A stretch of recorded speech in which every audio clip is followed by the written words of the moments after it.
to do this week, but this is one I settled on. That's all I'll say. I titled this on loving one's enemy.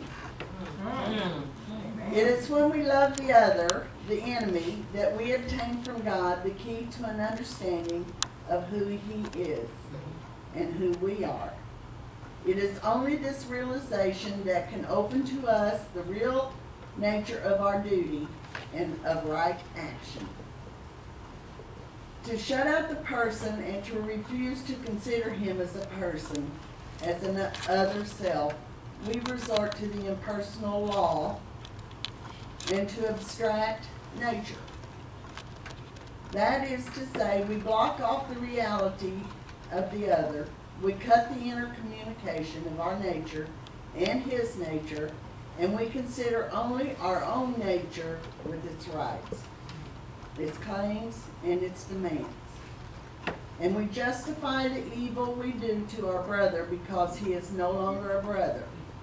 He is merely an adversary and an accused. To restore communication, to see our oneness of nature with him, and to respect his personal rights and his integrity, his worthiness of love, we have to see ourselves as similarly accused along with him and needing with him the ineffable gift of grace and mercy to be saved.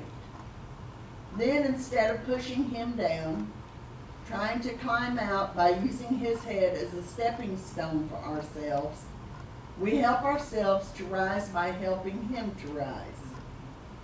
For when we extend our hand to the enemy who is sinking in the abyss, God reaches out to both of us, for it is He first of all who extends our hand to the enemy. It is He who saves Himself in the enemy, who makes use of us to recover the lost, which image in our enemies. And I have a couple of verses here from Isaiah 55:9. For as the heavens are higher than the earth,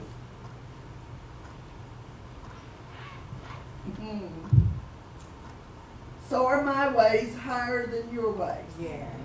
And my thoughts than your thoughts.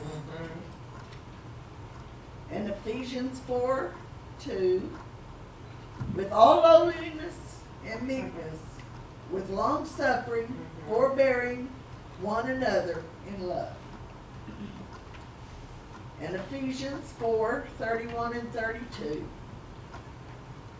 Let all bitterness, wrath, and anger, and clamor, and evil speaking be put away from you with all malice.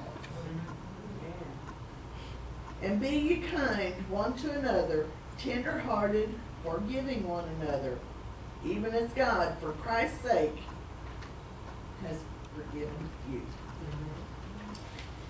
And this last thing is very important to me. Don't strive to be God, like God, be God-like. Would you be in heaven like you are here? If not, remember, it's one and the same, because God sees everything now.